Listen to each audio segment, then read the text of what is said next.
Republic Bangla একটা channel আছে, এখানে এক লোক, তার নাম, এই সাংঘাতিকের নাম হলো ময়ূখ রঞ্জন। দেখবেন ব্যাং যেরকম লাফায় সেও এরকম লাফায়। ময়ূখ রঞ্জন লাফাই লাফাই ডিসপ্লেতে যখন বিরাট বড় একটা মানচিত্র আসছে, বলে এই যে এই যে এই যে এই যে এই চট্টগ্রাম, এখানে ফেনী মাত্র 20 কিলোমিটার, এখানে ভারতের সীমানা থেকে 20 কিলোমিটার দূরে আমরা, এটা হলো বাংলাদেশের চিকেন নেক, আমরা এটাকে আগলে দিলে চট্টগ্রাম হিন্দু ভূমি হয়ে যাবে, স্বাধীন হয়ে যাবে। হে রে, চট্টগ্রাম তোর বাপ দাদার নাকি রে? হ্যাঁ, চট্টগ্রাম মানচিত্রের চট্টগ্রামের অংশের দিকে তোদের চোখ যদি আসে, সেই চোখ চট্টলার মানুষ উপড়ে ফেলবে। একটু এসে দেখ না, চট্টগ্রাম মানুষ তোদের, চট্টগ্রামের মানুষ তোদেরকে কেবল মেহমানদারি করে। তাদের চ্যানেল থেকে সর্বপ্রথম চট্টগ্রামের দাবি করা হয়েছে, তারপর সিলেট, তারপরে রংপুর। যেহেতু চট্টগ্রামের কথা আগে বলা হয়েছে, আজ চট্টগ্রাম মহানগরীর এই জুমা মসজিদ থেকে আমরা বলছি, যদি চট্টগ্রাম দখলের পরিকল্পনায় এগিয়ে আসো, এই বীর চট্টলা থেকে দিল্লিতে ইসলামের পতাকা উড়ে দেওয়ার বিজয় যাত্রা সূচনা করে দেওয়া হবে। ভারতের দাদা বাবুদেরকে বলবো, আমার দেশের মানচিত্রের উপরে কুনজর দিলে 14 কোটি মুসলমান 140 কোটির কোয়ালিটি নিয়ে তোমাদের উপরে এমন ভাবে ঝাঁপিয়ে পড়বে, তোমাদের মানচিত্র টুকরা টুকরা হয়ে দিল্লিতে ইসলামের পতাকা উড়িয়ে দেওয়া হবে। ইয়া আইয়ুহান নাবিয়্যু, হে নবী, হাসবুকাল্লাহু ওয়া মান ইত্তাবাআকা মিনাল মুমিনিন। হাসবুকাল্লাহ, আপনার জন্য আল্লাহই যথেষ্ট। ওয়া মান ইত্তাবাআকা মিনাল মুমিনিন, এবং যে সকল মুমিনরা আপনার অনুসরণ করে তাদের জন্য আল্লাহ যথেষ্ট। অর্থাৎ হে নবী, আপনার আর আপনার অনুসারী মুমিনদের জন্য যিনি এনাফ, যিনি যথেষ্ট, তিনি কে? এই আয়াত দ্বারা আল্লাহ তাআলা বোঝাচ্ছেন যে আল্লাহ রাসূলের সাথে আছেন, রাসূলের অনুসারীদের সাথে আছেন। এই আয়াত দুটি নাজিল হয়েছে বদর যুদ্ধের ঠিক আগ মুহূর্তে, বদর যুদ্ধের প্রাক্কালীন সময়ে। আল্লাহ তাআলা এই কঠিন সময়ে এই দুটি আয়াত নাজিল করে নবী এবং মুমিনদেরকে আল্লাহ বলছেন যে আপনি আর মুমিনদের জন্য আমি আল্লাহ এনাফ, যথেষ্ট। সুবহানাল্লাহ, এই কথাটার ওজন কতটুকু, যে আপনার সাথে আর আপনার অনুসারী মুমিনদের সাথে আমি আছি। আল্লাহ যার সাথে আছেন, আল্লাহ যার সাথে আছেন, তার সাথে কেউ না থাকলেও কোনো অসুবিধা নাই। যার সাথে আল্লাহ আছেন, গোটা পৃথিবী তাকে পরাস্ত করতে, মোকাবেলা করতে পারবে না। যে ব্যক্তির সাথে আল্লাহ আছেন, সেই ব্যক্তি আর মাইনরিটি থাকে না, সেই ব্যক্তি সকল শক্তির ঊর্ধ্বে চলে যায়, তাকে তামাম দুনিয়ার পরাশক্তি মিলেও আর মোকাবেলা করা সম্ভব হয়নি। আর হৃদয়ে এই চেতনা ধারণ করতে পারা, এটা একজন প্রকৃত মুমিনের আলামত, যে আমার সাথে গোটা দুনিয়ার কেউ না থাকলেও যিনি আছেন তিনি কে? আমাদের জাতির পিতা ইব্রাহিম আলাইহিস সালামকে নমরুদ আর তার দলবল বিশাল অগ্নিকুণ্ড জ্বালিয়ে সেখানে যখন নিক্ষেপ করার সব রকমের প্রস্তুতি সম্পন্ন করলো, কিছুক্ষণ পরেই ফেলে দিবে। বিশাল এলাকা জুড়ে আগুনের কুণ্ডলি জ্বালিয়েছে, একটু পরেই নিক্ষেপ করবে। এমন সময় ফেরেশতা এসে বললেন, আপনি যদি হুকুম করেন তো ফেরাউনে, তো নমরুদের এই অগ্নিকুণ্ডকে আমি এই অগ্নিকুণ্ডকে সাগরে নিক্ষেপ করব, এই আগুন আপনাকে কিছুই করতে পারবে না। জাতির পিতা তখন বললেন, তুমি যে আমাকে হেল্প করতে এসেছো, সাহায্য করতে এসেছো, আল্লাহ কি তোমাকে আদেশ করেছেন, নাকি তুমি নিজে নিজে এই কথা বলছো? ফেরেশতা বললেন, না, আল্লাহ এখনো হুকুম দেন নাই। ইব্রাহিম আলাইহিস সালাম তখন বললেন, আল্লাহ যদি এখনো হুকুম করে না থাকেন তো তোমার মতো ফেরেশতার সাহায্য আমার দরকার নাই। কারণ আমি যে আল্লাহর জন্য ইমানের এই কঠিন অগ্নি পরীক্ষার মুখোমুখি হয়েছি, ইমানের এই অগ্নি পরীক্ষায় অবতীর্ণ হয়েও আমি ভীত হই নাই, আমার অন্তরে কোনো ভয় নাই। কারণ এই আগুনের পরীক্ষায় অবতীর্ণ হওয়ার কারণে আগুনে ঝাঁপ দিলে যদি আমার আল্লাহ আমার উপর খুশি হয়ে যান, তাহলে আমি একবার নয় দুইবার নয়, আমার আল্লাহ যতবার চাইবেন ততবার আমি আগুনে ঝাঁপ দিতে রাজি আছি। তিনি তখন ফেরেশতাকে বললেন তোমার মতো ফেরেশতার সাহায্য আমার দরকার নাই। তিনি তখন বললেন হাসবুনাল্লাহু ওয়া নি'মাল ওয়াকিল। কত বড় পাওয়ারফুল কথা এটা, হাসবুনাল্লাহু ওয়া নি'মাল ওয়াকিল। আমার জন্য আমার আল্লাহ যথেষ্ট, তিনি আমার উত্তম অভিভাবক। সুবহানাল্লাহ। এই পরীক্ষায় অবতীর্ণ হয়ে তিনি যখন তার এই তাওয়াক্কুল আল্লাহর উপর অবিচলতার প্রমাণ দিলেন, মহান আল্লাহ খুশি হয়ে গেলেন। আল্লাহ তাআলা তখন আগুনকে হুকুম করলেন, ইয়া নারু কুনি বারদাও ওয়া সালামান আলা ইব্রাহিম। হে আগুন, তুমি আমার খলিল, আমার বন্ধু ইব্রাহিমের জন্য তুমি শান্তিদায়ক হয়ে যাও। সুবহানাল্লাহ। আগুনের মালিক কে? তো মালিকের হুকুমই তো গোলাম মানবে। যখন বলা হলো আগুন তুমি শান্তিদায়ক হয়ে যাও, নমরুদ আর তার বাহিনী ইব্রাহিম আলাইহিস সালামকে আগুনে ফেলে দিয়ে খুব ফুর্তিতে আসে, আমার শত্রু ইব্রাহিম শেষ। কিছুক্ষণ পরে একটা কয়, স্যার দেখেন না কারবার। কই কি হয়েছে? কয় লিডার দেখেন, আমরা তাকে আগুনের কুণ্ডলিতে ফেললাম, আগুন তো তাকে পুরাতে পারছে না, আগুন তো ইব্রাহিমের জন্য ফুলের বাগান হয়ে গিয়েছে। যে ব্যক্তি আল্লাহকে ভয় করে, যে আল্লাহর হয়ে যায়, তামাম দুনিয়া তার হয়ে যায়। সুবহানাল্লাহ পড়বেন না? যার সাথে আল্লাহ আছেন কেউ তার কোনো ক্ষতি করতে, আগুনও পুরাতে পারে না। সুবহানাল্লাহ।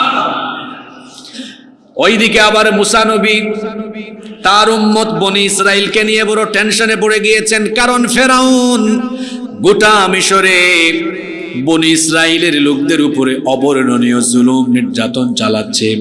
আল্লাহ নবী মুসা আলাইহিস সালাম টেনশনে পড়ে গেলেন, দুশ্চিন্তায় পড়ে গেলেন, উম্মতকে কিভাবে নাজাত দেওয়া যায়। আল্লাহ তাআলা তখন মুসা নবীকে বললেন, তুমি তোমার উম্মত বনি ইসরাইলকে নিয়ে রাতের অন্ধকারে মিশর ছেড়ে চলে যাও, মিশর থেকে রওনা করো। রাতের অন্ধকারেই তিনি রওনা করলেন। এই খবর ফেরাউন যখন পেল, সেও তার বাহিনী নিয়ে পেছন পেছন ধাওয়া আরম্ভ করলো। দিনের বেলা, সকাল বেলা ইব্রাহিম আলাইহিস সালাম, মুসা আলাইহিস সালাম তার অনুসারীদেরকে নিয়ে মুসা নবী যখন লোহিত সাগরের সামনে চলে গেলেন, এখন সামনে সাগর, সামনে এই সাগর কিভাবে তারা পাড়ি দিবেন। হঠাৎ করে দেখলেন কিছুক্ষণ পরে ফেরাউনের বাহিনী, সামনে হলো লোহিত সাগর আর পিছনে হলো ফেরাউনের বাহিনী। অবস্থা এত জটিল আকার ধারণ করলো, সামনে গেলেও এখন মরণ, পিছনে গেলেও এখন মরণ। এই অবস্থার সম্মুখীন যখন তারা হয়ে গেলেন, তখন বনি ইসরাইলের লোকেরা বলল, মুসা তুমি কোথায় আমাদেরকে নিয়ে আসলা? এখানে তো মরণ ছাড়া কোনো উপায় নাই, মরণ ছাড়া কোনো পথ নাই, সামনেও মরণ পিছনেও মরণ। দেখেন আল্লাহর উপর তাওয়াক্কুল থাকলে কি হয়। মুসা নবী তখন বললেন, কে বলেছে সামনে মরণ পিছনেও মরণ? তারা বলল, কেন? দেখো না সামনে সাগর, পিছনে ফেরাউনের বাহিনী, আমরা তো সংখ্যায় কম, তারা তো আমাদেরকে শেষ করে ফেলবে। মুসা নবী তখন বললেন, কে বলেছে আমরা একা আছি? তিনি বললেন, কাল্লা ইন্না মাইয়া রাব্বি সায়াহদিন। নেভার এভার, কখনো না, আমরা একা কে বলেছি? ইন্না মাইয়া রাব্বি, নিশ্চয়ই আমাদের সাথে আমাদের রব আছেন। তিনি কি? আল্লাহ। সায়াহদিন, শীঘ্রই তিনি পথ দেখাবেন। আল্লাহ কি পথ দেখান নাই? জোরে বলেন, আল্লাহ পথ দেখান নাই? যার সাথে আল্লাহ আছেন তাহলে কেউ কোনো ক্ষতি করতে, মুসা নবীর সাথে আল্লাহ ছিলেন, ফেরাউন কিচ্ছু করতে পারে নাই। ইব্রাহিম আলাইহিস সালাম জাতির পিতার সাথে আল্লাহ ছিলেন, আগুনও জাতির পিতাকে জ্বালাতে। আর আমার নবী তো হিজরতের রাতে তার সাথী আবু বকর সিদ্দিক রাদিয়াল্লাহু আনহুকে নিয়ে রওনা করলেন। দিনের আলো ফুটে উঠতেছে, এমন সময় আবু বকর রাদিয়াল্লাহু আনহু বললেন, সকাল হয়ে যাচ্ছে, সূর্য উদিত হয়ে যাবে, দিনের বেলা আমরা পথ চললে কাফিররা আমাদেরকে চিনে ফেলবে। ওগো আল্লাহর নবী চলেন গারে সূর, এই সূর গুহার মধ্যে আমরা এখানে অবস্থান করি। আল্লাহর রাসূল সহ আবু বকর রাদিয়াল্লাহু আনহু সেখানে অবস্থান নিলেন।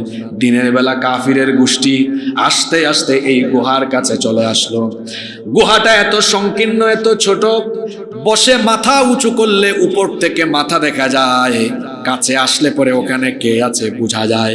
আবু বকর সিদ্দিক রাদিয়াল্লাহু আনহু বললেন, আমরা তো বড় বিপদে পড়ে গেলাম, কাফিররা কাছাকাছি চলে এসেছে, আর একটু এগিয়ে আসলেই আমি আর আপনি ধরা পড়ে যাব।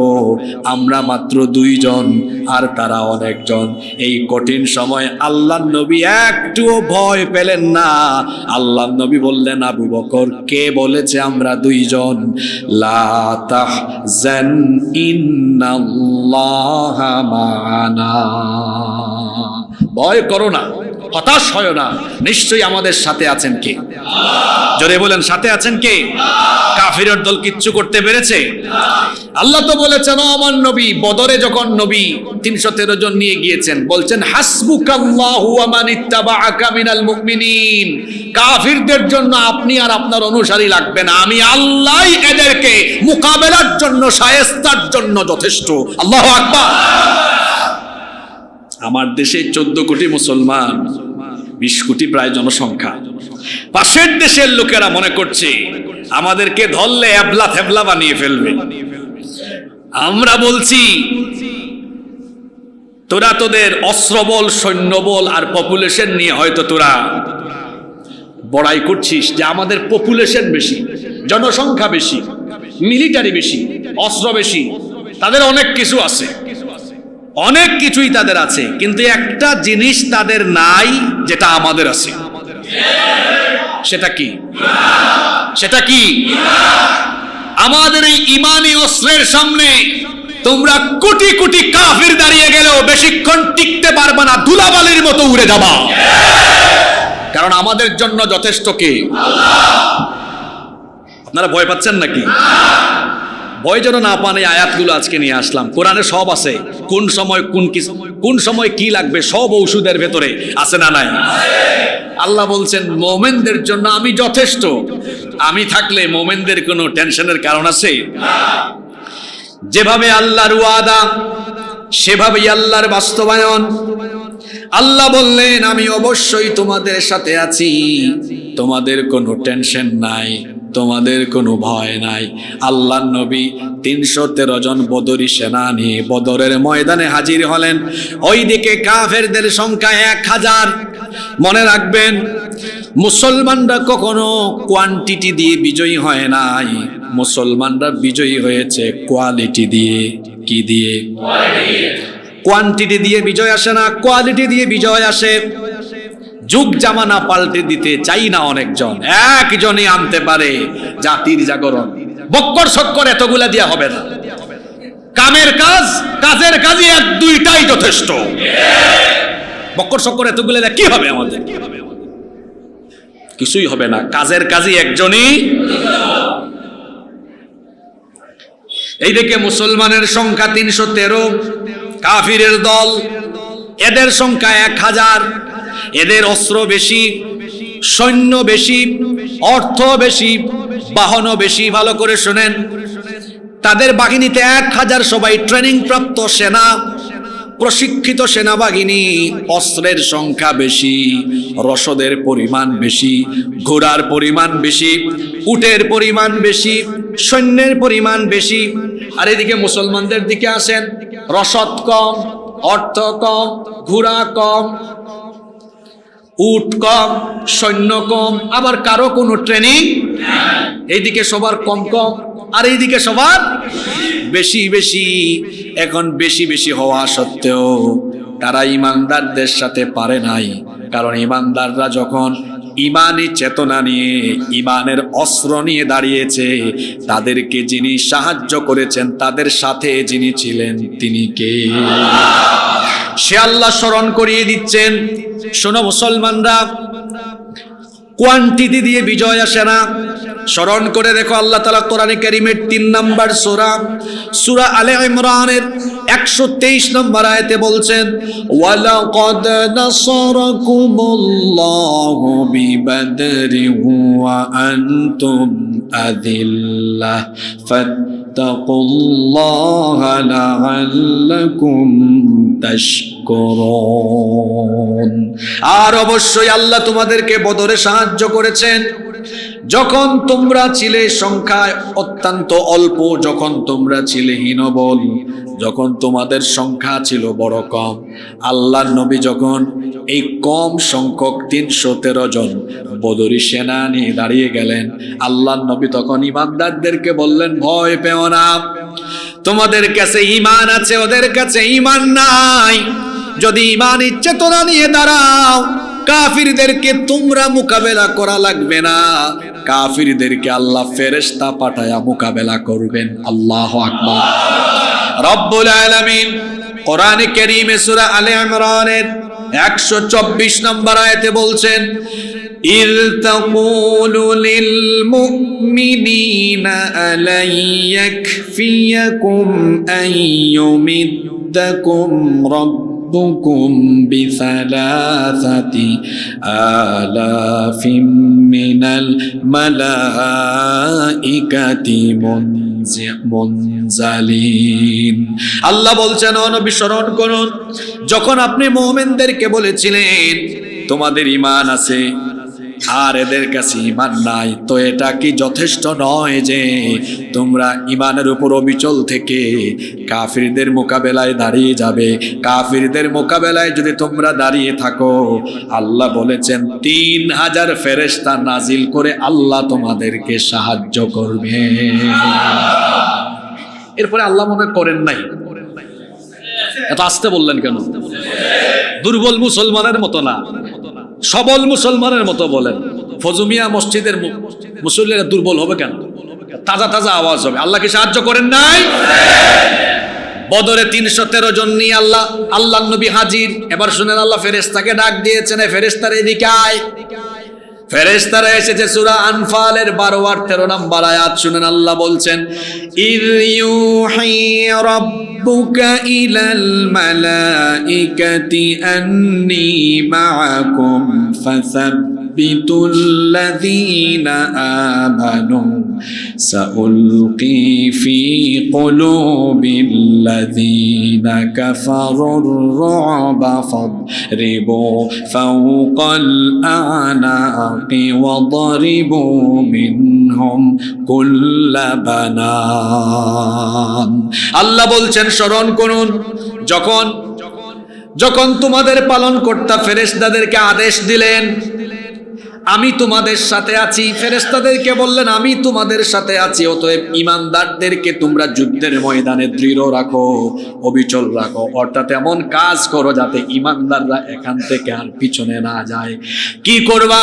আল্লাহ ফেরেশতাদেরকে বললেন, আমি কাফিরদের অন্তরে ভয় ঢুকাবো, আর তোমরা ফেরেশতারা নামার পরে ফাদরিবু ফাওকাল আ'নাকি ওয়াদরিবু মিনহুম কুল্লা বানান। আমার ঈমানদার 313 জন দাঁড়িয়েছে, আমি ওয়াদা দিয়েছি তাদের সাথে আমি আছি। তারা কাজ করার আগে তোমরা কাজ করো, তোমরা কাফিরদের গর্দানের উপরে আঘাত হানো, জুড়ায় জুড়ায় মারো। আল্লাহু আকবার। এটা কিসের আয়াত? জোরে বলেন। এখন এই আয়াতটা কি, এই আয়াতের সাথে আসলে কি বদর যুদ্ধের বাস্তব মিল ছিল কি ছিল না? আগে বলিয়েন না, মিল ছিল কি ছিল না? এবার শোনেন, আবু জেহেলের ছেলে, তার নাম হলো ইকরিমা বিন আবু জাহাল। আবু জেহেলের ছেলে বলতেছে, ওই দিন আমাদের সেনাদের এই গর্দান থেকে মাথা শুধু পড়ে, কিন্তু সামনে তাকায় দেখি মুসলমানদের কেউ নাই। চিন্তা করলাম, পিছনে আমরা যারা ছিলাম চিন্তা করলাম, মুসলমানের বাহিনী আসার আগে আমাদের লিডারদের মাথা কেমনে পড়ে। যখন আমরা সামনে এগিয়ে আসলাম তখন আমরা দেখলাম মুসলমান কোনো বাহিনী না, সাদা সাদা পোশাক পরিহিত, তলোয়ার হাতে নিয়ে বিরাট এক বাহিনী এলো পাতারি ভাবে আমাদের উপর আক্রমণ করেছে। মুমিনের সাথে কে? যদি বলেন সাথে কে? এটা তো আবু জেহেলের পুলা বলছে। আরো অনেকে কি বলছেন শোনেন। আবু দাউদ আল মাজিনি তিনি বলছেন, আমি এই লোকটা বলছে আমি একজন মুশরিককে মারতে যাব। এক সাহাবী, বদরি সাহাবী, তিনি বলছেন আমি একজন মুশরিকের গায়ে আঘাত করতে যাব। আমি তার গায়ে আঘাত করার আগেই দেখলাম তার মস্তক আমার পায়ের সামনে চলে এসেছে। আমি তাকায় দেখি সাদা সাদা এক বিরাট বাহিনী এসে এলো পাতারি কাফেরের উপর আক্রমণ করেছে। আল্লাহু আকবার। আল্লাহর ওয়াদা সত্য না মিথ্যা? আল্লাহর ওয়াদা সত্য না মিথ্যা? এভাবে আল্লাহ বদরে মুসলমানদেরকে সাহায্য করেছেন। কাফিররা ভেবেছিল মুসলমানদেরকে তারা কচুকাটা করবে, কিন্তু তাদের চিন্তা ভাবনার ব্যতিক্রম ঘটলো। বরং উল্টা আল্লাহর বাহিনী, ফেরেশতার বাহিনী কাফিরদেরকে সাইজ করলো। শুধু বদর নয়, খন্দকের কথা নিশ্চয়ই আপনাদের মনে আছে। খন্দকে কাফিরের বাহিনী ছিল 10,000, মুসলমানের বাহিনী মাত্র 3,000। 10,000 আর এটাকে আহজাবের যুদ্ধ বলা হয়। কোরআনের 33 নম্বর সূরার নাম সূরা আহজাব। এই সূরার মধ্যে এই যুদ্ধের কাহিনী আছে। সিরাতের আলোচনায় আমি বলেছিলাম এগুলো। আজকে একটু সংক্ষেপে এক বাক্যে মনে করাই দেই। এটাকে আহজাবের যুদ্ধ এই জন্য বলা হয়, আহজাব মানে দল সমূহ, ইসলাম বিরোধী সকল দল সমূহ ঐক্যবদ্ধ হয়ে মদিনার উপর হামলা চালিয়েছিল। ঐক্যবদ্ধ শত্রুদের হামলা ছিল বলে এটাকে বলে আহজাবের যুদ্ধ। সবাই একসাথে এসেছে। ওইদিকে মদিনায় তখন থাকতো বনু কুরাইজা, এরা নবীর সাথে বিশ্বাসঘাতকতা করলো।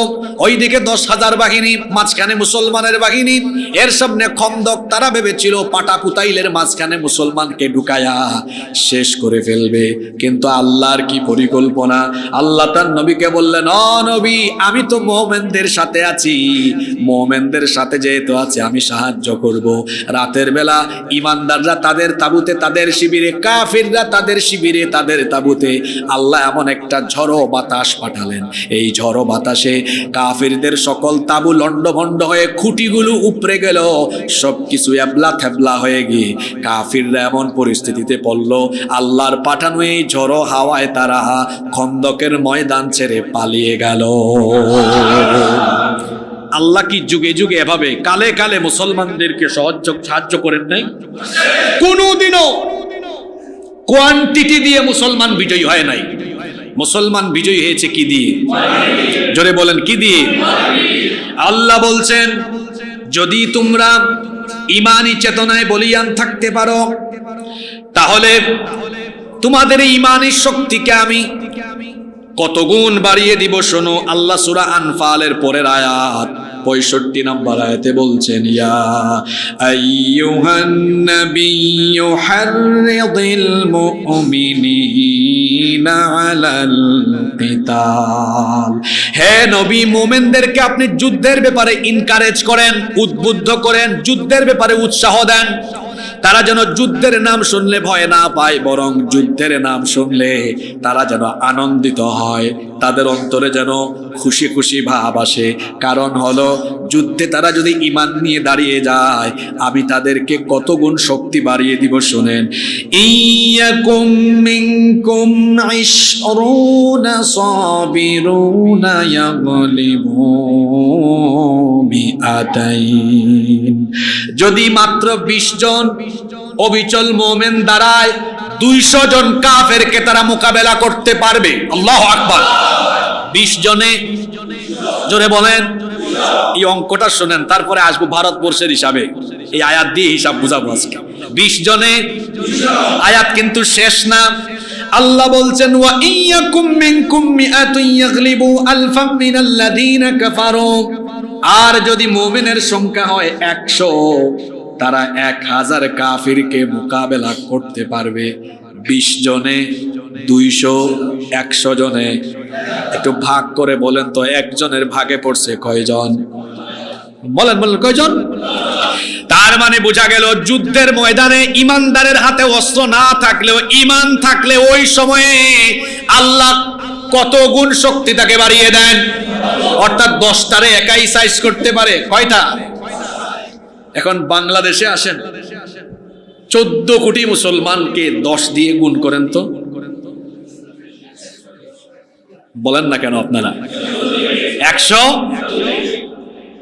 যারা লাফাইতেছে উগ্রবাদী জঙ্গিরা পাশের দেশে, এদের জনসংখ্যা বেশি না, 130 কোটি। এর মধ্যে 30 কোটি আমাদের ভাই আছে, এগুলা বাদ দিয়ে হিসাব করতে হবে।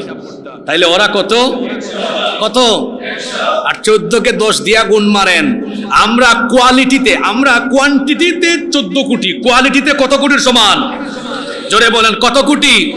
কি দুর্বল জাতের ইমানদার বসছে। আপনার তো একজনের সমান না, অর্ধেকও না। 14 কোটি কয়জনের সমান? 100। ভারতের দাদা বাবুদেরকে বলবো, আমার দেশের মানচিত্রের উপরে নজর দিলে 14 কোটি মুসলমান 140 কোটির কোয়ালিটি নিয়ে তোমাদের উপরে এমন ভাবে ঝাঁপিয়ে পড়বে, তোমাদের মানচিত্র টুকরা টুকরা হয়ে দিল্লিতে ইসলামের পতাকা উড়ায় দেওয়া হবে। এটা কুরআনিক হিসাব। কিসের হিসাব?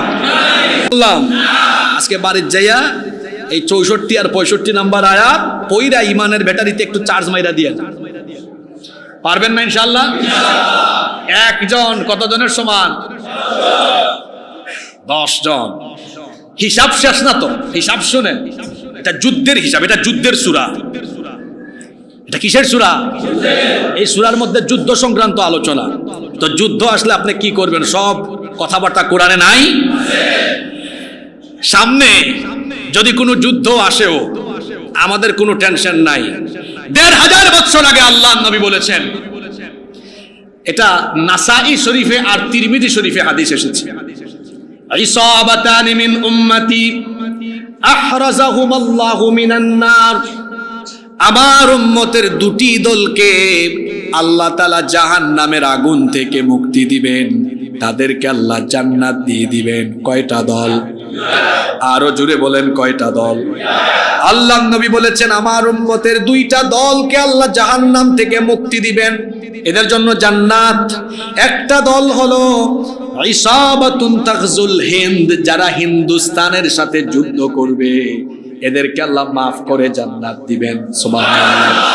তার মানে হিন্দুস্তানিদের সাথে যুদ্ধ হবে, এটা 1500 বছর আগে হাদিসের ভাষায় ভবিষ্যৎবাণী করেছেন মুহাম্মদ সাল্লাল্লাহু। এটাকে বলে গাজওয়াতুল হিন্দ, হিন্দুস্তানের যুদ্ধ। আল্লাহর নবী বলেছেন, আমার উম্মতের 2টা দলের গুনাহ মাফ, এরা নিশ্চিত জান্নাতি। এক গ্রুপ হলো যারা হিন্দুস্তানের সাথে যুদ্ধ করবে, 2 নাম্বার হলো ওয়াইসাবাতুন তাকুনু মা ঈসা ইবনে মারইয়াম আলাইহিস সালাম। আরেক দল হলো যারা ঈসা আলাইহিস সালামের সাথী হবে। আমরা জানি ঈসা আলাইহিস সালাম এখনো মারা যান নাই, তিনি আবার আসবেন। ইমাম মাহদির আগমনের পরে ঈসা আলাইহিস সালাম আসবেন আর তিনি দাজ্জালকে কতল করবেন। আমরা জানি না আমরা কয়দিন বাঁচবো, কিন্তু আমাদের হায়াতে যদি দাজ্জালের আগমন হয়, দাজ্জাল তো এসে দুনিয়ায় বেশি দিন থাকবেও না, থাকবে মাত্র 40 দিন। কয়দিন?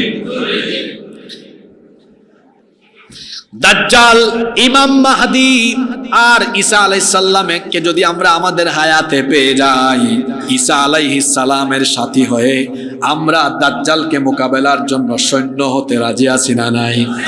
আল্লাহর নবী বলেছেন, এই দলে যারা থাকবে এদের জন্য জাহান্নাম মাফ। আর আরেক দল হলো ইসাবাতুন তাগজুল হিন্দ, যারা হিন্দুস্তানের বিরুদ্ধে যুদ্ধ করবে। তবে হিন্দুস্তানের বিরুদ্ধে যুদ্ধ এর আগেও হয়েছে, বহুবার হয়েছে। ওমর রাদিয়াল্লাহু আনহুর খেলাফতের সময় 15 হিজরিতে ওমর ইবনুল আসের নেতৃত্বে হিন্দুস্তানে একটি দল প্রেরিত হয়, মুসলমান বিজয়ী হয়। তারপরে আবার 44 হিজরিতে মুয়াবিয়া রাদিয়াল্লাহু আনহুর শাসন আমলে মুহাল্লাব বিন আবি সাফরার নেতৃত্বে অভিযান। আবারও পরিচালনা হয়, মুসলমান বিজয়ী হয়। 93 হিজরিতে খালিদ ইবনে আব্দুল মালিকের আমলে মুহাম্মদ বিন কাসেম সাকাফির বলিষ্ঠের নেতৃত্বে সিন্ধু এবং হিন্দুস্তান বিজয়ী হয়। আবার আব্বাসীয় যুগে 602 হিজরিতে দিল্লি ও বাংলা বিজিত হয়। সারা বাংলা ভারতবর্ষে ইসলাম প্রচার প্রসার ঘটে এবং এই ভারতবর্ষে 750 বছরের বেশি সময় মুসলমানরা শাসন করেছে। তাহলে হিন্দুস্তানের যুদ্ধ এর আগেও হয়েছে, এখন এই যুদ্ধ বারবার হতে পারে। আল্লাহ রাসূল বলে গিয়েছেন, হিন্দুস্তানের সাথে হিন্দুস্তানিদের বিরুদ্ধে যারা যুদ্ধ করবে এদের গুনাহ মাফ, এরা জান্নাতি। সুবহানাল্লাহ। হিন্দুস্তানের উগ্র জঙ্গিবাদীদেরকে আমরা বলবো, আমরা তোমাদের হুমকি ধামকির পরোয়া করি না, আমরা তো এই তামান্নায় বসে আছি, তোমরা যদি এই পরিস্থিতি সৃষ্টি করো, আমরা ভয়ভীতি নিয়ে না, আনন্দের সাথে আল্লাহর জান্নাতের আশায় তোমাদেরকে জাহান্নামে পাঠানোর জন্য আমরা এই যুদ্ধে মোকাবেলা করব। কিসের সাথে? কিসের সাথে? আনন্দের সাথে। কিসের সাথে? আনন্দের সাথে। কেন আনন্দের কথা বললাম? কারণ এই যুদ্ধে অংশগ্রহণ করলেই জাহান্নাম মাফ, বলেছেন মুহাম্মাদুর রাসূলুল্লাহ সাল্লাল্লাহু। আজকে কি একটা থমথমে উত্তেজনাকর পরিস্থিতি ভারতীয়রা তৈরি করেছে, আমরা তৈরি করি নাই। এখনো আমরা আমাদের দেশে এখনো ধৈর্যশীল আছি, সংযত আছি, কিন্তু তারা যা করছে তাদের বিরুদ্ধে, তাদের ব্যাপারে কিছু কথা আজকে জরুরিভাবে বলার দরকার বলে আমরা মনে করছি। 5ই আগস্টে তাদের সেবাদাস, তাদের গুলাম, 5টা গুলামদেরকে যখন তারা এই দেশের ক্ষমতার মসনদ থেকে হারিয়েছে, তারা তো গত 15 বছর এই দেশকে তাদের অঙ্গরাজ্যের মতো ব্যবহার করেছে। এখন তাদের সেবাদাসদের পতনের পরে যখন আগের মতো বাংলাদেশে তাদের আধিপত্য কর্তৃত্ব চলে না, তখন দাদা বাবুদের রাতের ঘুম হারাম হয়ে গিয়েছে, মাথাটা খারাপ হয়ে গিয়েছে। 5 তারিখের পর থেকে আজকে 6 ডিসেম্বর, 5 আগস্ট থেকে 6 ডিসেম্বর, এই সময়টুকুতে তারা বিভিন্নভাবে বাংলাদেশকে অস্থিতিশীল করার নানা রকম অপচেষ্টা চালাচ্ছে। সর্বশেষ উগ্রবাদী জঙ্গিবাদী একটি সংগঠন যার নাম হলো ইসকন। এই জঙ্গিবাদী সংগঠনের মাধ্যমে বাংলাদেশকে তারা অস্থিতিশীল করে বাংলাদেশকে গৃহযুদ্ধের দিকে ঠেলে দেওয়ার জন্য তারা এক ধরনের অপচেষ্টায় লিপ্ত রয়েছে। ইসকনের ব্যাপারে 2020 সালে এই মসজিদে জুমায় আমি লম্বা সময় বক্তৃতা করেছিলাম। ইসকন এই সংগঠনটি পৃথিবীর বেশ কিছু দেশে নিষিদ্ধ, যেমন মালয়েশিয়া, সিঙ্গাপুর, ইন্দোনেশিয়া, তারপরে Pakistan, Afghanistan, Uzbekistan, Kazakhstan, Turkmenistan, Saudi Arab সহ বিশ্বের 10-12টা দেশে ইসকন রাষ্ট্রীয়ভাবে নিষিদ্ধ। ভারত, ইউরোপ আমেরিকার কিছু দেশে তারা তাদের কার্যক্রম ব্যাপকভাবে করে থাকে। আশ্চর্যের কথা হলো, বলা হয় এটি একটি হিন্দুত্ববাদী ধর্মীয় সংগঠন, কিন্তু এটা হিন্দুত্ববাদী ধর্মীয় কোনো সংগঠন নয়। এটি হচ্ছে হিন্দু লেবাসধারী একটি ইহুদি সংগঠন, যাদেরকে সরাসরি নিয়ন্ত্রণ করে ইসরায়েলের ইহুদিরা। এই সংগঠনের হেডকোয়ার্টার, সদর দপ্তর পশ্চিমবঙ্গের নদিয়া জেলার মায়াপুরে।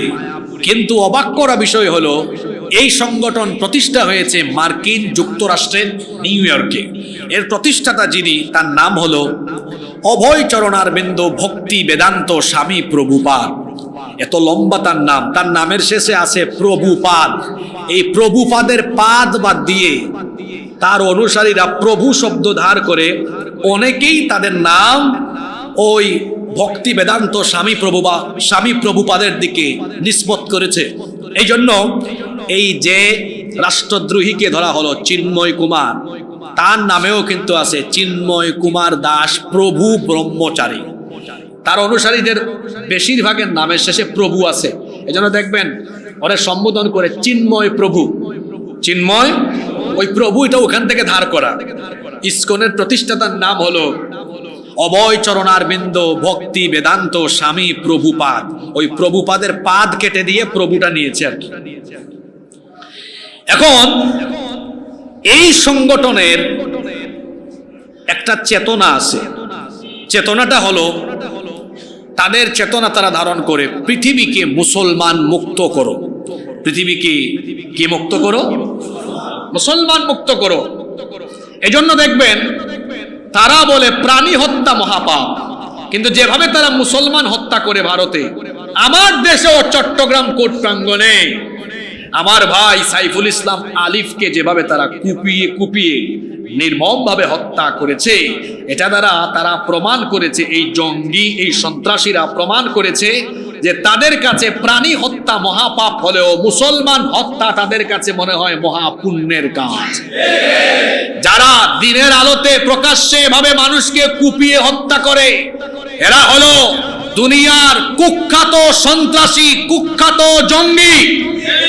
ইউনূস সাহেবের সরকারকে বলবো, সাইফুল ইসলাম আলিফের হত্যাকাণ্ডে যারা সম্পৃক্ত প্রত্যেক আসামিকে গ্রেফতার করে দ্রুত ট্রাইব্যুনালে বিচার শেষ করে প্রত্যেক আসামিকে ফাঁসির কাস্টে ঝুলাতে হবে। এবং এই সন্ত্রাসী উগ্রবাদী জঙ্গিবাদী গোষ্ঠী ইসকনকে বাংলাদেশে অবশ্যই রাষ্ট্রীয়ভাবে নিষিদ্ধ করতে হবে।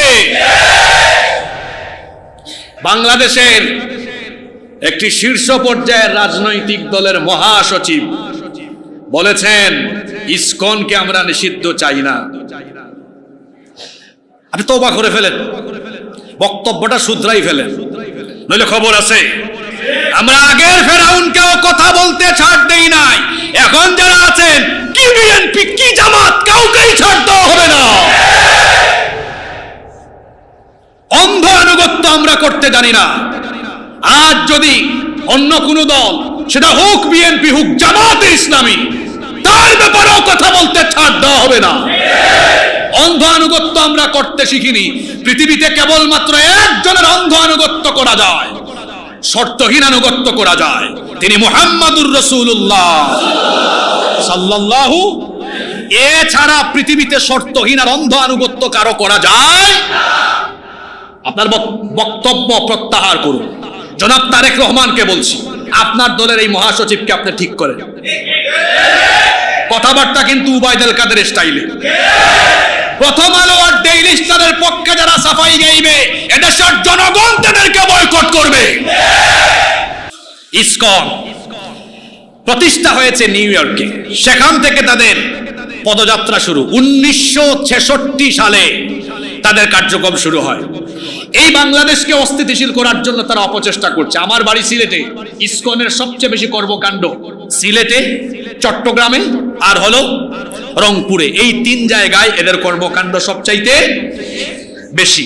দেখেন না ভারতীয় চ্যানেলগুলো মিথ্যাচার আর অপপ্রচার করে করে এই চরম উত্তেজনাকর পরিস্থিতি তারা তৈরি করেছে।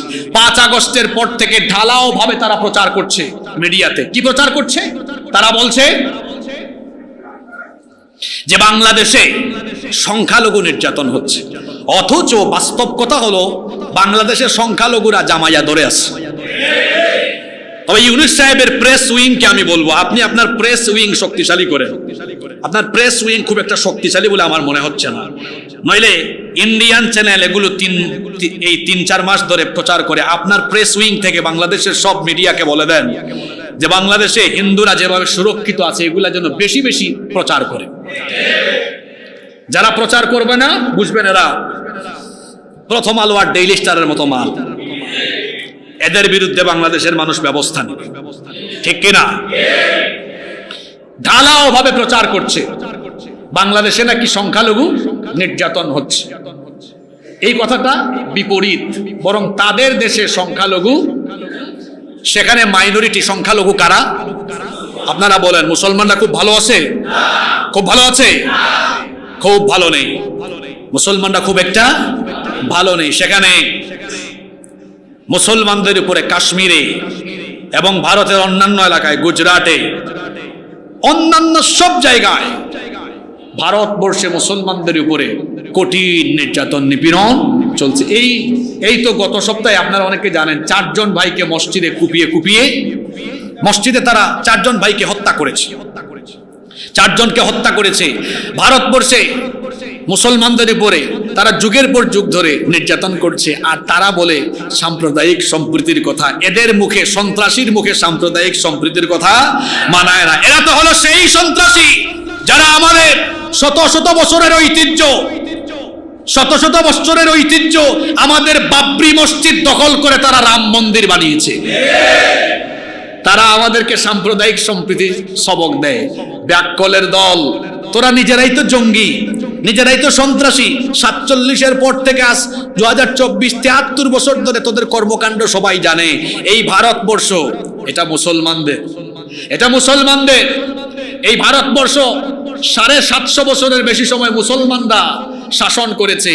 তারপরে আবার ব্রিটিশরা যখন স্বাধীনতা কেড়ে নিল, ব্রিটিশদের কাছ থেকে আবার ভারতবর্ষের স্বাধীনতা আদায়ের জন্য সবচেয়ে বেশি রক্ত দিয়েছে মুসলমানরা। মুসলমানদের কারণে ভারত পাইছো।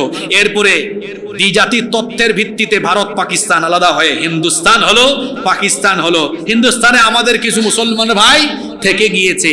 সেই 47 থেকে এখন পর্যন্ত এত নির্যাতন তোমরা করছো, তার বিপরীতে আমার দেশে কোনো সংখ্যালঘু নির্যাতন হয়। কারণ সংখ্যালঘু বা অমুসলিমের উপর নির্যাতন করা এটা ইসলাম আমাদেরকে শেখায় না। এগুলো প্রচার করে করে ভারতীয় মিডিয়া এগুলো প্রচার করে করে আজকের এই উত্তেজনাকর পরিস্থিতি তৈরি করেছে। এখন আবার আরো চরম উত্তেজনা তৈরি করছে। দেখবেন রিপাবলিক বাংলা একটা চ্যানেল আছে, এখানে এক লোক, তার নাম, এই সাংঘাতিকের নাম হলো ময়ূখ রঞ্জন। দেখবেন ব্যাং যেরকম লাফায় সেও এরকম লাফায়। ময়ূখ রঞ্জন লাফাই ডিসপ্লেতে যখন বিরাট বড় একটা মানচিত্র আসছে, বলে এই যে চট্টগ্রাম, এখানে ফেনী মাত্র 20 কিলোমিটার, এখানে ভারতের সীমানা থেকে 20 কিলোমিটার দূরে। আমরা, এটা হলো বাংলাদেশের চিকেন নেক, আমরা এটাকে আগলে দিলে চট্টগ্রাম হিন্দু ভূমি হয়ে যাবে, স্বাধীন হয়ে যাবে। হে রে, চট্টগ্রাম তোর বাপ দাদার নাকি রে? হ্যাঁ, চট্টগ্রাম মানচিত্রের চট্টগ্রামের অংশের দিকে তোদের চোখ যদি আসে, সেই চোখ চট্টলার মানুষ উপড়ে ফেলবে। একটু এসে দেখ না, চট্টগ্রামের মানুষ তোদেরকে কেমন মেহমানদারি করে। তাদের চ্যানেল থেকে সর্বপ্রথম চট্টগ্রামের দাবি করা হয়েছে, তারপর সিলেট, তারপরে রংপুর। যেহেতু চট্টগ্রামের কথা আগে বলা হয়েছে, আজ চট্টগ্রাম মহানগরীর এই জুমা মসজিদ থেকে আমরা বলছি, যদি চট্টগ্রাম দখলের পরিকল্পনায় এগিয়ে আসো, এই বীর চট্টলা থেকে দিল্লিতে ইসলামের পতাকা উড়ে দেওয়ার বিজয় যাত্রা সূচনা করে দেওয়া হবে। একটু আইসা দেখো না। আর আমার বাড়ি তো সিলেটে। আজকে সিলেটে থাকলে খুব মজা করে বলতাম, আও আইলে আমরা খুব পালা করি বাদাম দিব। কি দিমু? সীমান্ত খোলা আছে, আসেন না, আসলে টের পাবেন। সিলেটিদেরকে চিনেন? এরা শাহজালাল রহমতুল্লাহ আলাইহির উত্তরসূরি। আমি ওই ময়ূখ রঞ্জন সহ পশ্চিমবঙ্গ, এদিকে আসাম আছে, সিলেটের দিকে আসাম আছে, এদেরকে বলবো আমাদের সিলেটিদের আগের ইতিহাস পড়ে নিও। আমরা কিন্তু বীর বাহাদুর। কিরকম বীর বাহাদুর? হযরত শাহজালাল রহমতুল্লাহ আলাইহির নেতৃত্বে সিলেটে মুসলমানরা গৌর গোবিন্দকে সিলেট থেকে তাড়িয়ে দিয়েছে। সেই মুসলমান আমরা এসে ঢুকে দেখো না, ঠেলার নাম বুঝবা তখন মজা। তারপর কি বলে? রংপুর ইউনুস সাহেবকে বলবো আপনি তাড়াতাড়ি লালমনির হাটের ওই বিমান ঘাটিটা উদ্বোধন করে, তখন বুঝবে মজা। আপনারা জানেন কিনা এটা?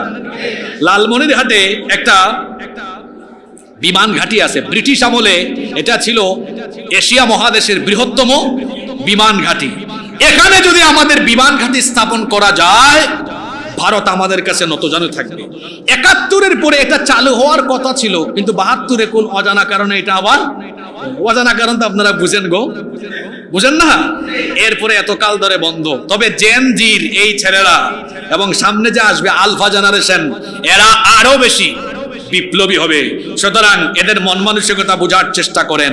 আমরা কারো সামনে লতজানি হয়ে থাকতে পারবো না। ভারত যদি আমাদের সাথে বন্ধুত্বপূর্ণ আচরণ করে অসুবিধা নাই, বন্ধুত্বের সম্পর্ক রাখবো, কিন্তু যদি প্রভুগিরি দাদাগিরি দেখাতে চায় বরদাস্ত করবে না দেশের 20 কোটি মানুষ। আমাদেরকে হুমকি দেয়, কি হুমকি?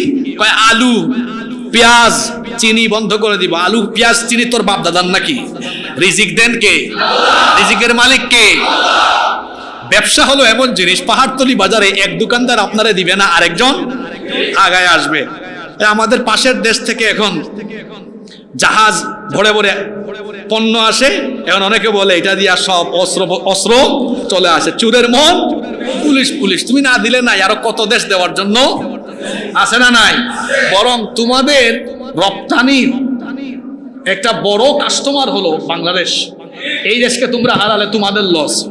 ওই যে এখানে মশির ভাই চলে আসছেন, শরীয়তপুরের মানুষ, আমি ওনাদের বাসায় ছিলাম গত সপ্তাহে শরীয়তপুর মাহফিলে। ওই উনাদের বাসায় থাকাকালীন এই যে শুভেন্দু নাকি এর নাম, বিজেপি উগ্রবাদী এক হিন্দু নেতা, ওই যশোরের বেনাপুল ওই পাশে পেট্রোপুল সীমান্তে সে ঘোষণা দিয়েছে সীমান্ত অবরোধ করলাম, কোনো পণ্য বাংলাদেশে ঢুকতে দেওয়া হবে না। আমি সেই দিন শরীয়তপুরের ভেদরগঞ্জ মাহফিলে ওই দিন জবাবে বলেছিলাম, তোর পণ্য তুই আটকায় রাখ, ওখানে পোষাইয়া শেষ কর, তাতে আমার কি, আমার কিছু যায় আসে না। শরীয়তপুরের মানুষকে সেদিন আমি বলেছিলাম আপনারা চুপচাপ থাকেন, বাংলাদেশের মানুষ চুপচাপ হয়ে যান, 1 সপ্তাহ পরে তার পণ্য বিক্রির জন্য বাংলাদেশের মানুষের পা ধরতে বাধ্য হবে।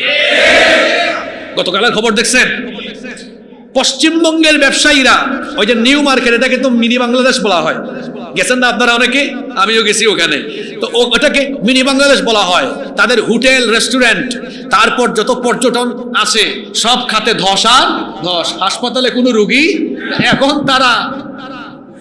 এখন তারা অনুনয় বিনয় শুরু করতেছে বাংলাদেশিরা না আসলে। কালকে দেখলাম এক টিভি চ্যানেল শিরোনাম করেছে, তাদেরকে আধ পেট, আমরা বলি আধা বেলা, ওরা বলে আধ পেট খেয়ে থাকতে হচ্ছে গো। কয় পেট? ওরা এরকম বলে না কথা। তো এক লোক বলতেছে কলকাতার, আধ পেট খেয়ে থাকতে হচ্ছে গো। আমি শুনে বললাম এরকম থাকেন গো, এরকমই থাকে। বাংলাদেশিরা যদি তোমাদের পণ্য না কিনে তোমরা না খেয়ে অভাবে অনটনে মরে যাবা। আমাদেরকে জুজুর ভয় দেখাও আর কথায় কথায় হাসপাতালের খোঁটা দেয়। আপনারা জানেন কিনা ভারতের অনেক, বেঙ্গালুরে, মুম্বাইয়ে, কলকাতায় অনেক জায়গায় যারা আগে গিয়েছিলেন চিকিৎসার জন্য, চিকিৎসা দেয় নাই, বলেছে ভারতীয় পতাকাকে প্রণাম করলে চিকিৎসা দেওয়া হবে। এত বড় বীর বাহাদুর। আমি আপনাদেরকে বলবো যে টাকায় ভারত যান ওই টাকায় মালয়েশিয়া যান। আর সরকারকে বলবো, আমার যে চিকিৎসক ভাইদেরকে বলবো, আপনারা যে বই পড়েছেন মেডিকেল সায়েন্সের, ওরাও তো একই বই পড়েছে, একই বই পড়ে তারা যদি আন্তরিকভাবে চিকিৎসা দিতে পারে, আমি মনে করি আমার দেশপ্রেমিক ডাক্তাররা একটু দেশপ্রেমের চেতনায় উদ্বুদ্ধ হলে এর চেয়ে ভালো চিকিৎসা বাংলাদেশে দেওয়া যাবে। আমরা একটু ছেড়ে দেই না ওদেরকে, না খায়া মরে যাবে ওরা, এমনিতেই নাই টয়লেট। আমি 2017 সালে গিয়েছিলাম মাহফিলে, ওই দক্ষিণ 24 পরগনায়। নাম শুনছেন না আপনারা?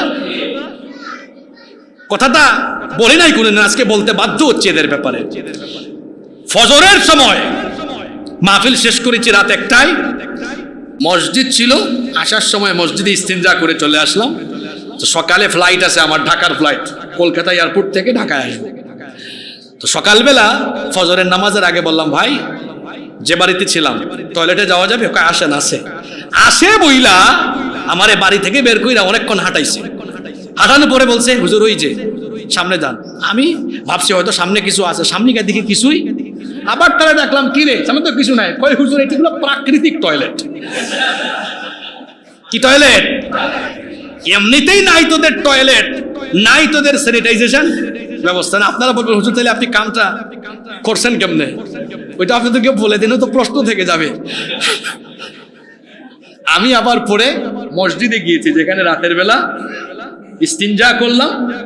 আবার আমি ফিরে মসজিদে গেলাম, পরে বললাম ভাই তোমাদের এখানে এরকম অবস্থা কেন? এই ছেলেটা কলেজে পড়ে। বললাম তুমি কই থাকো? কয় কলকাতায় থাকে। তো বললাম ভালো, কিন্তু তোমাদের এই এলাকায় এরকম অবস্থা কেন? কয় হুজুর এখানে বেশিরভাগের অবস্থাই এমন, বাড়ি ঘরে কোনো টয়লেট নাই, তোমাদের স্যানিটাইজেশন ব্যবস্থা নাই, এমনি টয়লেট। এর মধ্যে যদি বাংলাদেশে তোমাদের পণ্য বিক্রি করতে না পারো, অত বলেছে আধা পেট খেতে পারছি না গো, আমি বলবো না খায়া মরে যাবা গো। আপনাদেরকে হাসানোর জন্য কথাগুলো বলছি না। আমার দেশে ভারতীয় আগ্রাসন আর চলতে দেওয়া। বিগত 15 বছর ভারতের প্রেসক্রিপশনে অনেক কিছু করা হয়েছে। ভারতকে খুশি করার জন্য আল্লামা সাঈদীকে হত্যা করা হয়েছে, ভারতকে খুশি করার জন্য ট্রানজিট দেওয়া হয়েছে, ভারতকে খুশি করার জন্য ইসলামী আন্দোলনের শীর্ষ নেতৃবৃন্দকে ফাঁসি দেওয়া হয়েছে, ভারতকে খুশি করার জন্য আলেম উলামাদেরকে হত্যা করা হয়েছে, ভারতকে খুশি করার জন্য সিলেটের ইলিয়াস আলীকে গুম করা হয়েছে, ভারতকে খুশি করার জন্য সালাউদ্দিন কাদের চৌধুরীকে হত্যা করা হয়েছে। গত 15 বছর ভারতকে খুশি করার জন্য অনেক কিছু করা হয়েছে। দেখেন না, সব দিয়েছে, কিছু আনতে পারে নাই। আপনাদের সাথে আমাদের ভাষা মিলবে কিনা জানি না। আমাদের সিলেটে আঞ্চলিক ভাষায় একটা কথা বলে, আনিস দিস না, বুঝছেন? মানে আনবেন, এটাকে আঞ্চলিক ভাষায় বলে কি আনিস। কারোর সাথে মিলছে নাকি? এখানে তো অনেক অঞ্চলের মানুষ আছেন, নোয়াখালী, ফেনী, লক্ষ্মীপুর, অনেক এলাকার মানুষ এখানে আসেন, আমি জানি। তা আমরা আমাদের এলাকায় আঞ্চলিক ভাষায় বলি আনিস মানে নিয়ে আসিস, দিস না মানে কিছু। ওদের নীতিটাও হলো এরকম, আনিস দিস না। ওরা সব চুক্তি করে সব নিয়ে নেয়। আমার দেশের বন্দর চায়, আমার দেশের রেল চায়, রুট চায়, ট্রানজিট চায়, সব চায়, ওরা সব দেয়, সব নেয়। আর দুইটা জিনিস দেয়। কয়টা জিনিস দেয়? এক, সীমান্তে ফেলানির লাশ উপহার দেয়। দুই, শুকনা মৌসুমে পানি দেয় না, বর্ষা মৌসুমে পানি দেয়। সিলেটে দেখেছেন গত বছর ফেনী, চট্টগ্রামের কিছু অঞ্চল, নোয়াখালী, লক্ষ্মীপুরে কি কারবারটা হলো। গত 100 বছরেও এরকম বন্যা এই অঞ্চলের মানুষ দেখেছে কিনা সন্দেহ আছে। এরা আমাদের সব নিবে আর বিনিময়ে বন্যার পানি দিয়ে মারবে। তাদেরকে সতর্ক করবে, এইরকম আগ্রাসী কাজ আর তোমাদের সহ্য করা হবে না। যদি গাজওয়াতুল হিন্দ, হিন্দুস্তানের এই যুদ্ধ আমাদের সামনে চলে আসে, আসতেও তো পারে, আগে থেকে প্রস্তুতি নেওয়া লাগবে না? প্রস্তুতির জন্য কথাগুলো বললাম। ইউনূস সাহেবকে বলবো, আপনি জাতীয় ঐক্যের ডাক দিয়েছেন, আমরা সবাই আপনার সাথে আছি, শুধু মুসলমান না, এদেশের হিন্দু, বৌদ্ধ, খ্রিস্টান সবাই আছে। কেন? কারণ সবাই বাংলাদেশের নাগরিক। যারা ইসলামী ফতোয়া বিশেষজ্ঞ তারা বলেছেন দেশের স্বাধীনতা, সার্বভৌমত্ব, মানুষ আর ইসলাম রক্ষা যখন কঠিন হয়ে দাঁড়াবে, শত্রুর আক্রমণ আসলে ওই যুদ্ধে অংশগ্রহণ করা প্রত্যেক ব্যক্তির জন্য ফরজে আইন। ফরজে যদি এরকম আসে, মিলিটারি শুধু নয়, আমরাও রাসূলের ভবিষ্যৎবাণী শুনে আনন্দিত হয়ে এই যুদ্ধে অংশগ্রহণ করব। ইনশাআল্লাহ বিজয় আমাদের হবে, কারণ রাসূল বলেছেন হিন্দুস্তানের সাথে যে যুদ্ধ হবে, এই যুদ্ধে মুসলমান বিজয়ী হবে। আপনাদেরকে আজ ভবিষ্যৎবাণী করলাম, এটা আমার নয়, বড় হুজুর ভবিষ্যৎবাণী করেছেন, মুহাম্মদ সাল্লাল্লাহু আলাইহি ওয়াসাল্লাম। জানি না কই দিন বেঁচে থাকবো, আর আপনারাই বা কই দিন বেঁচে থাকবেন। তবে এটা সত্য, ভিডিও ধারণ হয়েছে, এই জেনারেশন দেখলে তো দেখবে, আমি দেখলে দেখলাম, না দেখলে নাই। হয়তো কোনো এক জেনারেশন একদিন এই বক্তব্য শুনবে, আর তারা এই চেতনা ধারণ করবে যে রসুলের কথাগুলো কত বাস্তব। আজ বলে দিয়ে গেলাম, হিন্দুস্তান আমাদের দখলে আসবে ইনশাআল্লাহ। ইউনূস সাহেব তো বলেছিলেন 7 সিস্টার, আর আমি বলি 7 সিস্টার না, তাদের যতগুলো রাজ্য আছে সব রাজ্য আবার মুসলমানদের দখলে আসবে। দিল্লিতে ইসকনের গেরুয়া পতাকা, ভারতবর্ষের পতাকা নয়। খুব শীঘ্রই ইমাম মাহদি আসার আগেই ভারতবর্ষে ইসলামের পতাকা উড়বে ইনশাআল্লাহ। যদি এরকম যুদ্ধ পরিস্থিতি তৈরি হয়, আমরা বসে থাকবো না, যার যা কিছু আছে তাই নিয়ে অংশগ্রহণ করবো ইনশাআল্লাহ।